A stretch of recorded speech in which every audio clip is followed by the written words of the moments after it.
Chapitre 11.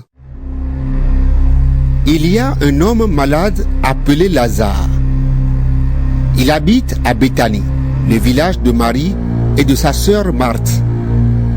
Marie est la femme qui a versé du parfum sur les pieds du Seigneur et qui les a essuyés avec ses cheveux. C'est le frère de Marie, Lazare, qui est malade. Les deux sœurs envoient quelqu'un dire à Jésus: Seigneur, ton ami est malade.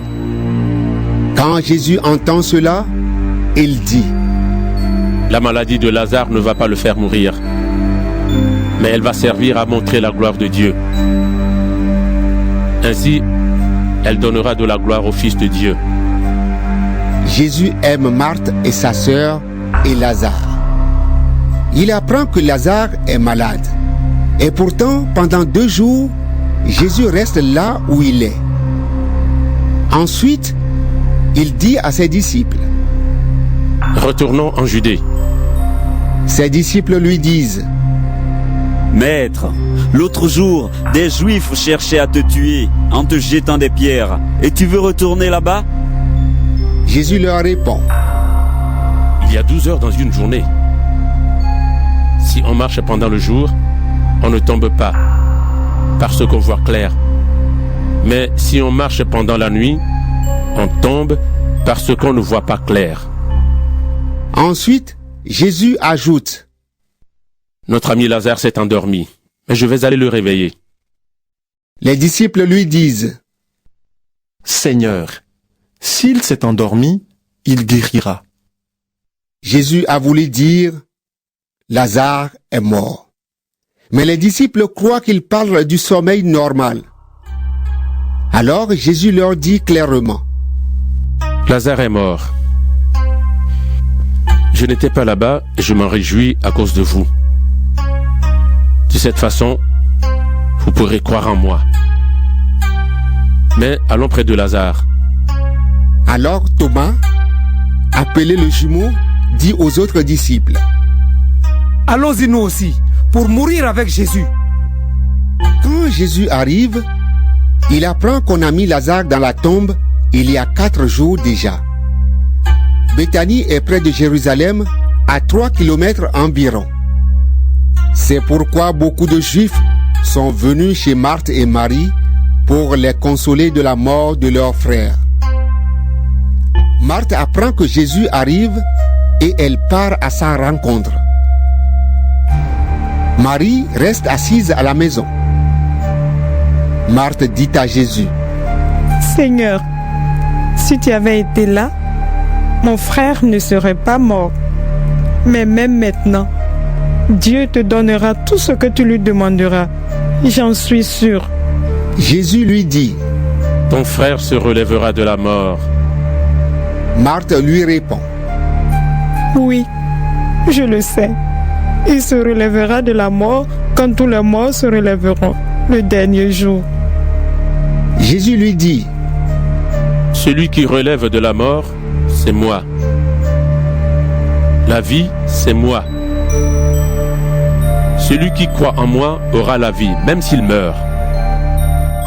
Et tous ceux qui vivent et qui croient en moi ne mourront jamais. Est-ce que tu crois cela? Marthe répond à Jésus: Oui, Seigneur, je crois que tu es le Messie, le Fils de Dieu, celui qui devait venir dans le monde. Après que Marthe a dit cela, elle part appeler sa sœur Marie. Elle lui dit tout bas: Le Maître est là et il te demande de venir. Quand Marie entend cela, elle se lève tout de suite et elle va trouver Jésus. Jésus n'est pas encore entré dans le village. Il est toujours à l'endroit où Marthe l'a rencontré. Des Juifs sont dans la maison avec Marie pour la consoler. Ils voient qu'elle s'est levée tout de suite et qu'elle est sortie. Ils pensent: elle part vers la tombe pour pleurer là-bas. Alors, ils la suivent. Marie arrive à l'endroit où Jésus se trouve. Quand elle le voit, elle se jette à ses pieds et lui dit: Seigneur, si tu avais été là, mon frère ne serait pas mort. Jésus voit qu'elle pleure. Les Juifs qui sont venus avec elle pleurent aussi. Alors Jésus est bouleversé et troublé. Il demande: Où est-ce que vous l'avez mis? Ils lui répondent: Seigneur, viens et tu verras. Jésus se met à pleurer. Les Juifs disent: Regardez, il aimait beaucoup Lazare. Mais d'autres disent: Il a ouvert les yeux de l'aveugle et il n'a pas pu empêcher Lazare de mourir. De nouveau, Jésus est bouleversé et il part vers la tombe. C'est une grotte avec une grosse pierre placée devant l'entrée. Jésus dit: Enlevez la pierre. Marthe, la sœur du mort, lui dit: Seigneur, il doit déjà sentir mauvais. Il est dans la tombe depuis 4 jours. Mais Jésus lui répond: Je t'ai dit, si tu crois, tu verras la gloire de Dieu. On enlève donc la pierre. Jésus lève les yeux vers le ciel et il dit: Père, je te dis merci parce que tu m'as écouté. Tu m'écoutes toujours, je le sais. Et je dis cela à cause des gens qui sont autour de moi. Ainsi, ils pourront croire que tu m'as envoyé. Ensuite, Jésus crie d'une voix forte: Lazare, sors de là! Et Lazare sort, lui qui était mort. Il a les pieds et les mains attachés avec des bandes de tissu. Son visage est enveloppé dans un linge. Jésus dit aux gens: Enlevez-lui tout cela et laissez-le partir. Beaucoup de Juifs sont allés chez Marie et ils ont vu ce que Jésus a fait. Ils se mettent à croire en lui. Mais certains d'entre eux vont trouver les pharisiens et ils leur racontent ce que Jésus a fait.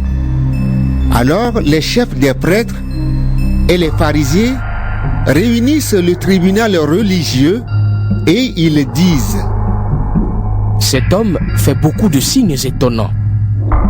Qu'est-ce que nous allons faire? Si nous le laissons continuer, tout le monde va croire en lui.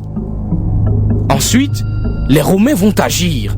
Ils vont détruire notre temple et notre nation. L'un des chefs juifs, nommé Caïphe, est grand prêtre cette année-là.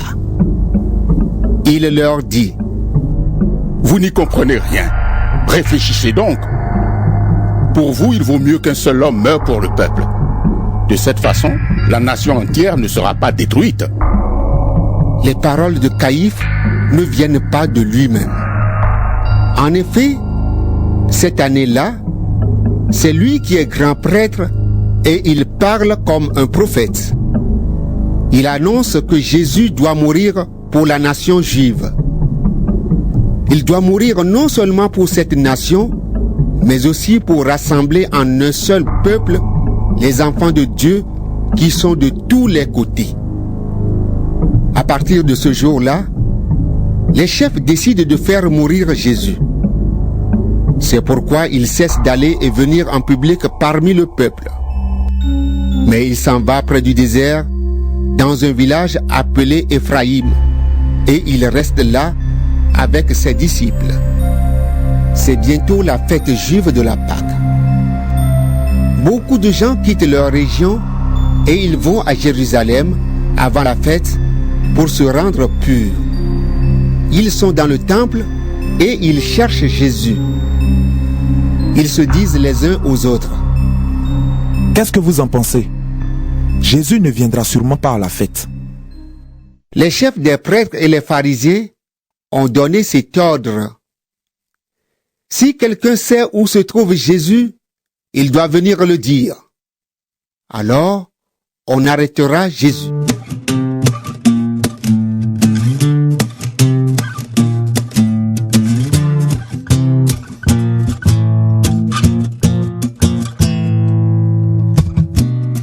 À quoi te servent tes deux visages,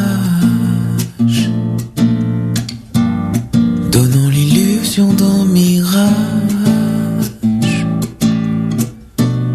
masque poli en société, un comédien de grand succès. Tout se transforme quand vient le soir, en comédie du désespoir, où se révèle ce que tu es, réservé pour l'intimité. À quoi ça sert tout ça, dis-moi, si ce n'est à ternir nos vies? Et si ça sert à rien, dis-moi, ces choses-là ont-elles un prix?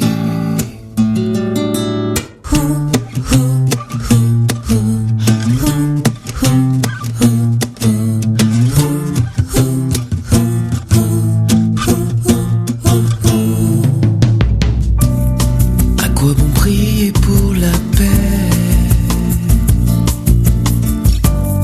la fin de la pauvreté, si l'égoïsme pourrit tes actes, ta foi est vaine et sans impact? À quoi te servent tes deux amours, l'un officiel qui dure toujours, l'autre officieux qu'il faut cacher, pour garder ta grande renommée?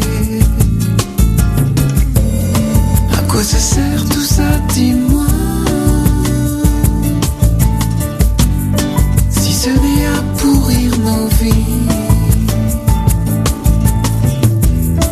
Et si ça sert à rien, dis-moi, ces choses-là ont-elles un prix?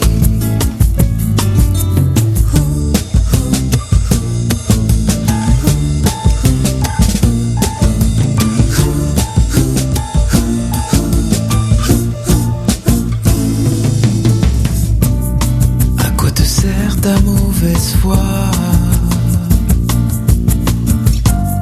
quand tout le monde sait que c'est toi qui a fraudé dans le métro,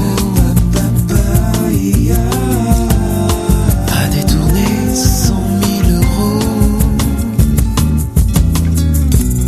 C'est pas si grave, me diras-tu, avant de dire si j'avais su. C'est bien la peine d'en vouloir plus, si l'enfer est ton terminus.